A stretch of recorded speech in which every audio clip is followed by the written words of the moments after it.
রুম্পি কোথায় গেল? রুম্পিকে ফোন করলাম, ফোনটাও তোলেনি। এই তো, কি রে রুম্পি, তুই চলে এসেছিস? এক্ষুনি আমি তোর কথাই ভাবছিলাম, সত্যি তুই বহুদিন বাঁচবি। আচ্ছা ঠিক আছে, শোনো না জেঠিমা, তুমি একটু মাকে বলে দিও আমি রিয়ার বাড়ি যাচ্ছি, রিয়ার সাথে মোমো খেতে যাবো, আমার ফিরতে একটু দেরি হবে। আচ্ছা ঠিক আছে, যা। হ্যাঁ আসছি। রিয়া, কি রে তুই চলে এসেছিস? আমি এক্ষুনি তোর কথা ভাবছিলাম, সত্যি তুই বহুদিন বাঁচবি। চল না আজকে একটু মোমো খেতে যাবো। হ্যাঁ চল। আচ্ছা দাঁড়া, পূজাকে একবার ফোন করি। হ্যাঁ ফোন কর। হ্যালো পূজা, মোমো খেতে যাবি? আরে রুম্পি, আমি তোকে এক্ষুনি ফোন করতে যাবো ভাবছিলাম, সত্যি তুই বহুদিন বাঁচবি। ঠিক আছে, তুই মোমো খেতে চলে আয়।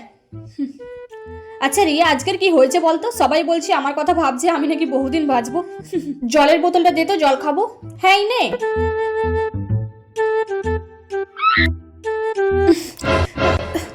কি রে, কি হলো? আরে রুম্পি, আরে এই রুম্পি, রুম্পি কথা বল। এই এই মরে গেছে নাকি?